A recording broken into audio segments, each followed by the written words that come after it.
सगरी सारा रा रा रा रा रा रा रा रा रा रा रा रा रा रा जोगी जी सारा रा रा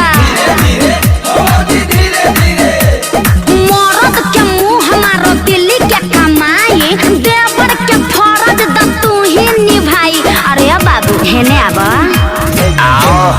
अरे कुछ दिन के बाद देवर देमा खुश खबरी ताहर भैया के धन हई रंग दन सगरी तनी बुझा हमर बात मन बा छटपटा तो आज फिर शरीरिया हो जाई। चाचा ए के बोलता रे? चाचा हम भीतर से बोला था ना बेटा तीसरा लहर में भीतरी से मत अब बहरी ना तो फिर भीतर चल जीबे। चाचा